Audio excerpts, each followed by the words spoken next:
Hello everyone and welcome back to my YouTube channel.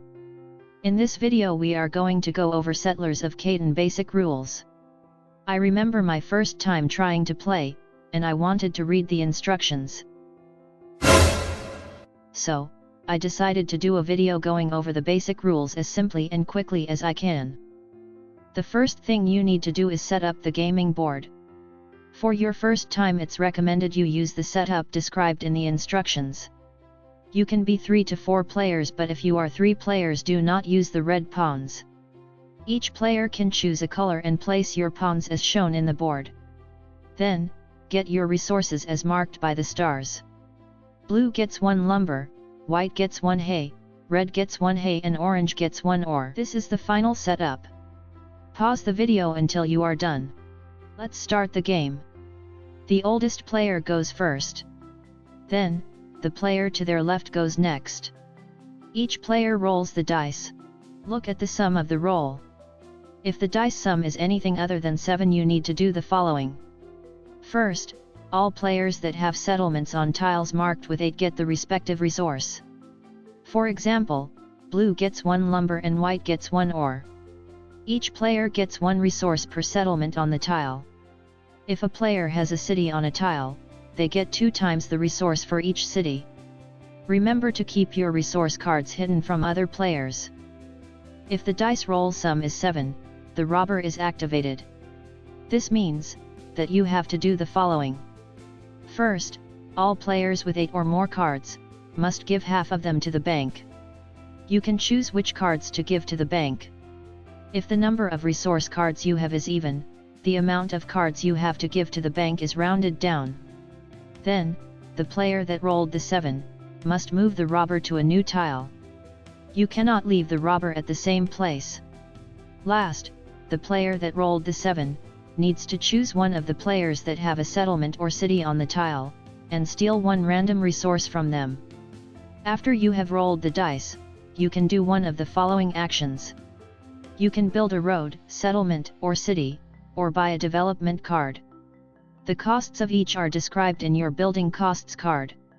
If you do not have the necessary resources, you can try trading with other players or the bank.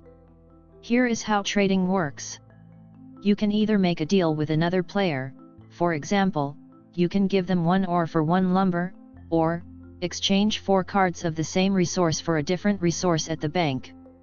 For example, 4 ores for 1 lumber. Trading with the bank has some special cases, when the player has buildings on harbors.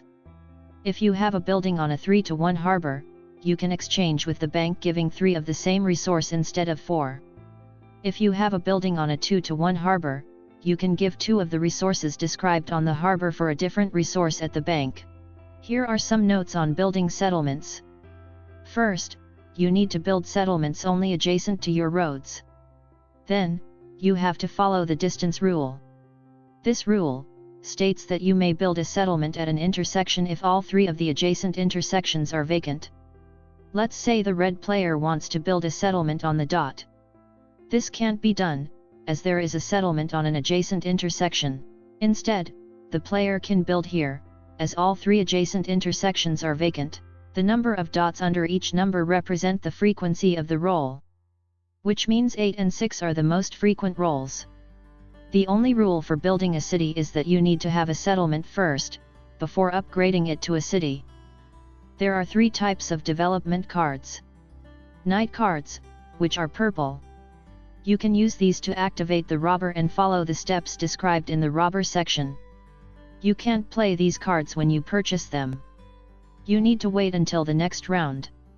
When you are done, leave the card face up on the table, as they are used to get the largest army special card. Then, there are progress cards which are green. To use these, follow the instructions on the card. Lastly, there are victory point cards represented with an orange color. Keep these cards hidden, and reveal them when you are sure you have 10 points. So let's go through a player's turn one last time. First, roll the dice. Then you can trade, build, and play any development cards. You get points by building and having victory point development cards. Then, once you are done, end your turn and pass the dice to the next player. The first player that gets 10 points wins. This is the last instruction, I promise. There are 2 special cards in the game that give 2 victory points each. The first one is the largest road. A player can get this card if they have built a continuous road of at least 5 pieces. If another player builds a larger road, they get the card. Then you have to exceed the road length of the player to get the card back. The second one is the largest army card. A player can get this card if they have at least 3 knight development cards. If another player has more knight cards, they get the card. Then, you have to exceed the number of knight cards to get the card back. These are the basic rules. I hope you have fun playing and good luck. Thanks for watching. If you liked this video, please make sure to leave a like and subscribe, and if not, please let me know in the comments why I suck. Thank you.